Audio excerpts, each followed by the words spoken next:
Hello, my friend. Picture a classic Southern comfort meal, a plate of golden, crispy fried catfish. It's a staple, an American icon.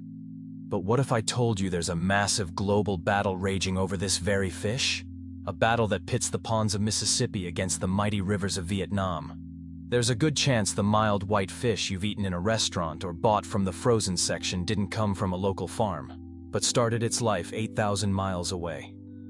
Today, we're diving deep into the world of modern catfish aquaculture, a multi-billion-dollar industry full of incredible technology, mind-boggling scale, and fierce international competition. This is the story of how millions of tons of catfish are farmed, harvested, and processed to feed North America. The global catfish story is dominated by two powerhouses. First, you have the United States, centered in states like Mississippi, Alabama, and Arkansas.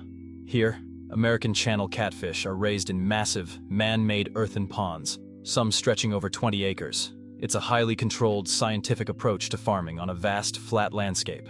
Then, you have the undisputed global titan, Vietnam. Here, in the sprawling, fertile delta of the Mekong River, they farm a different type of catfish, known as Pangasius, or what you might see labeled as swai or basa. Instead of contained ponds, millions of these fish are often raised in colossal floating net pens, anchored directly in the powerful river currents. It's an aquaculture system of unbelievable density and scale, harnessing the river itself as a life support system. These two very different environments are ground zero for the global catfish war. This isn't about just letting fish breed in a pond. This is precision science. In both the US and Vietnam, the process begins in high-tech hatcheries. Brood stock, the parent fish, are carefully selected for superior genetics, chosen for traits like rapid growth and disease resistance. Hormones are often used to induce spawning, allowing farmers to produce billions of tiny fry on a predictable schedule. These baby fish, or fingerlings, spend the first few weeks of their lives in protected tanks, safe from predators. Once they're strong enough, they are moved to the massive grow-out ponds in the US or the dense river pens in Vietnam. This scientific start ensures a consistent, uniform crop of fish, which is essential for the industrial-scale processing that comes later.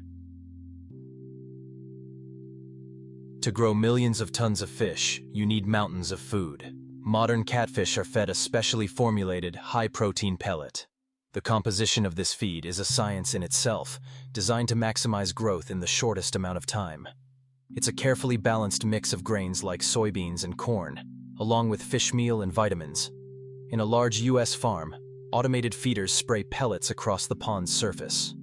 In Vietnam, workers on the floating pens distribute tons of feed daily, causing the water to boil with a frenzy of feeding fish. The sheer volume is immense. The industry measures feed efficiency by a feed conversion ratio, aiming for a nearly 1-to-1 ratio, meaning 1 pound of feed produces close to 1 pound of fish. This efficiency is at the heart of modern aquaculture's success.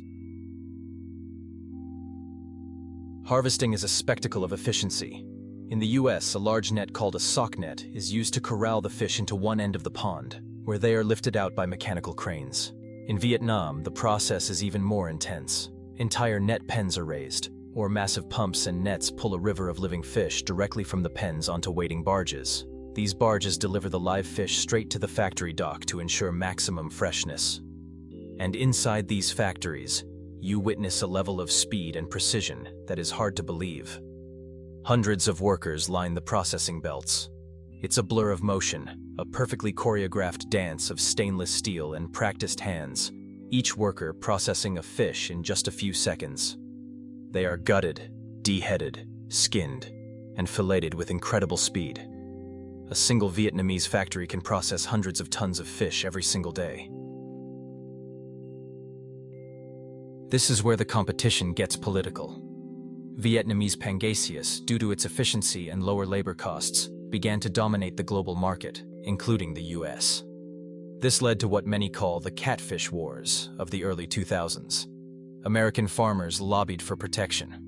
In response, the US Congress passed a law stipulating that only fish from the North American Ictaluridae family could be legally labeled as catfish. This is why Vietnamese imports are now sold under names like swai or basa. It was a move to protect the domestic industry. Despite this, Vietnam's exports of this fish remain a multi-billion-dollar powerhouse, with the US and Canada being major customers. Nutritionally, both American catfish and Vietnamese Pangasius are excellent sources of lean protein, though American catfish tends to have a slightly higher fat content, which some say gives it a richer flavor. So, the next time you see a whitefish fillet in the grocery store or on a menu, you'll know the incredible global story it might carry. It's a story of two nations, two different environments, and a fierce competition that has driven innovation and efficiency in modern aquaculture. It's a testament to how our demand for a simple, affordable food can create a complex, high-tech, and truly global industry. This complex journey from a river to your plate raises some interesting questions. 1. When you buy fish, how important is its country of origin to you, and why? 2. Does the intense high-density farming method change your perception of the fish you eat? 3. What other food do you consider a simple staple that you suspect has a dramatic global story behind it?